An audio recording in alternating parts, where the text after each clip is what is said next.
sevmeden var ya dine kıslanmalı da toy devam ediyor canına sağ olun. Onu giyinme karan diyeni Sayatlı Hemra destanının kadime yamda Aşık Ahmet ve Aşık Mahmud diyen iki tane dost var idi. Bular birbirine çok mehriban dostu, bular biperdentti, bular bir gün akt ettiler. Eğer kimidin hem oğlumuz olsa koy bizim yanı dost olsun, eğer birimizin oğlumuz, birimizin kıyımız olsa koy bir cüvit olsun deydiler. Ay aylanıp bir geçti Aşık Ahmet'in oğul perdendi oldu, bunun adını Hemra deyip taktılar. Aşık Mahmud'un olsa kıyız perdendi oldu, bunun adına Selviniyaz deydiler. Bular 7 yaşına vardılar, 7 yaşında Molla verdiler, Molla katnap bilim alıp başladılar. Kamillik yaşına yetende bunların birbirine olan ışığı gününden artıp var ya. Bu vakadan ikisinin hem ataları havarlıdı, hem Raca'nın atası Aşık Ahmet kecevelep ulu toy tutup hem Raca'na Selviniyaz alıp verdi. Toya Aşık Ahmet'in bir tevdegar dostu vardı. Bunun çağırıp hem Raca'nın yanından ordun verdiler. Hemra ayttı, ey tevdegar ağa, siz bir dünyanı gezip seyredip gören adam, benim şu oturuşumda ne mekemim vardır deydi. Onda tevdegar ayttı, ey Hemracan senin hiç ülkemin yok. Emma men Kızılalma şehrinde Mehmet Han Padişah'nın, Sayat Han'ın husnu cemalını, bir almanı iki evvelen yal senin husnu cemalın ile mendeş gördüm. Eğer sen şunu hem alıp bilsen dünyada hiç ülkemin olmaz deydi. Onda toy tovulandan sonra ertesi gün nirde sen Kızılalma şehri deyip Hemra Sayat Han'ın ışığında yola düşermen oldu. Dost yarlar gitme deyip tevolla ettiler, emma Hemra kavul kılmadı. Dost yarlar bilen hoş bir yola rovanı oldu. Bu vaka Selviniyaz'a gelip yetti. Selviniyaz bir günlük gelin. Bu yağdayı eşten Selviniyaz kara lıvatlarını giyip, kara at atlanıp bir mendil yol yorap Hemra canın izinden kovup yetti. Hemra izine teretse at üstünde kara lıvatda Selviniyaz dar ağlap dur. Şol yerde at üstünden Hemra Selviniyaz'a karap.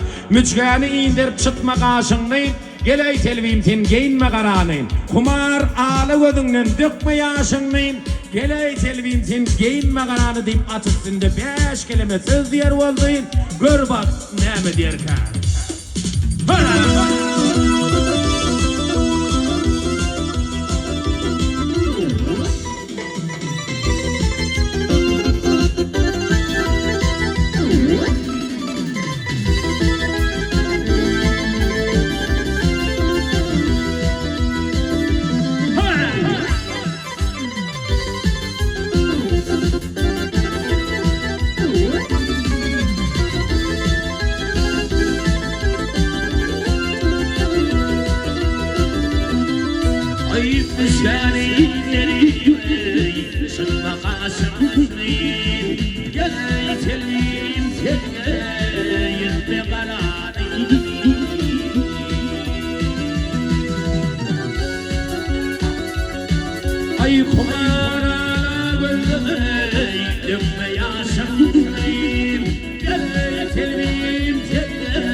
Ay kırmızı giyip fırına akısı yersin.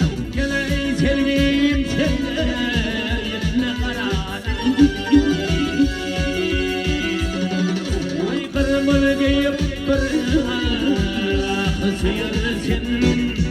Geley sevgim sende yerine karadı.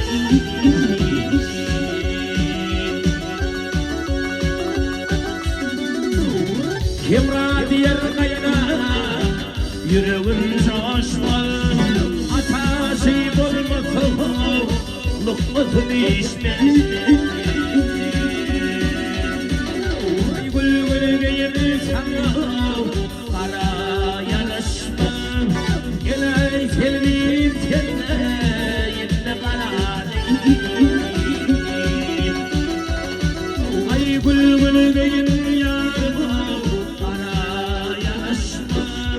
Geley sevdiğim sende yerine karadı. Geley sevdiğim sende